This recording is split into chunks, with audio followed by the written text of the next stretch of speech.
रोम रोम भाइयों। तो hello guys, कैसे हैं आप लोग। ये है मेरे ब्लॉग का डे 5। तो सबसे पहले दिख जाते हैं मुझे ये दो शरीफ बच्चे, जो कि शक्ल से भी बिल्कुल शरीफ दिख रहे हैं, पर हकीकत में ये शैतानों की भी फूफा हैं। और ये मेरी वो स्कूटी है जो कभी मेरी थी ही नहीं और ना अब है। और चोर हर गाड़ी चुरा लेगा, लेकिन इसे चुराने से पहले 1000 बार सोचेगा। और ये छूते ही ऐसे चिल्लाने लगती है जैसे तुम पे तुम्हारी बहू। यकीन ना हो तो अपने कानों से सुन लो।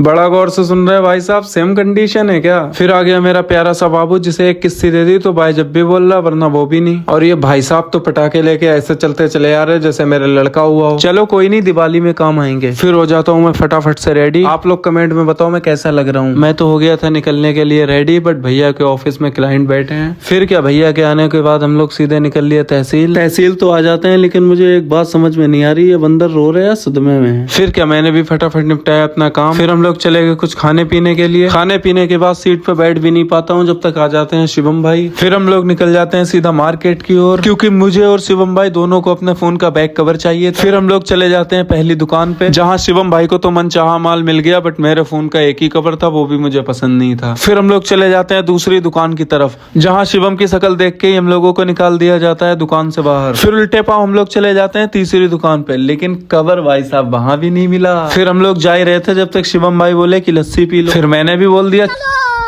और हम लोग लस्सी पी रहे थे। उसी बीच हो जाती है एक ऐसे इंसान की एंट्री जो कि शिवम के खातिर जान देने को भी तैयार था, लेकिन मुझे तो यहाँ पर कुछ अलग ही सीन लग रहा था। फिर क्या, बिना देर के हम लोग लस्सी पी के निकल लेते हैं सीधे तहसील की ओर। तहसील आते ही हम लोग निकल लेते हैं सीधे अपने घर के लिए। हम लोग घर पे जा रहे थे, फिर रास्ते में दिख जाती है चिकन बिरयानी की दुकान, जहाँ भैया ने अभी भगोना बना के रेडी किया है। फिर क्या, हमने भी मंगा लिया एक प्लेट बिरयानी और रोस्टेड। और हकीकत बताओ, टेस्ट तो सच में बहुत ज्यादा अच्छा है। फिर खाने के बाद रोस्टेड को कराया पैक, हम लोग निकल लिए सीधे घर के लिए। और बच्चों के लिए चीज तो वो चीज है जिसे देखकर तुम बच्चों को कितना भी मार लो, चू ना करने का भाई साहब। और चीज देख के इनके दांत देखो कैसे फैल रहे 24 बीघे में। और फिर दिया मेरे भतीजे ने मुझे एक जहरीला सा किस, जिसके बाद मैं बेहोश हो गया। इसीलिए अब नेक्स्ट ब्लॉग कल आएगा, जब तक के लिए बाय।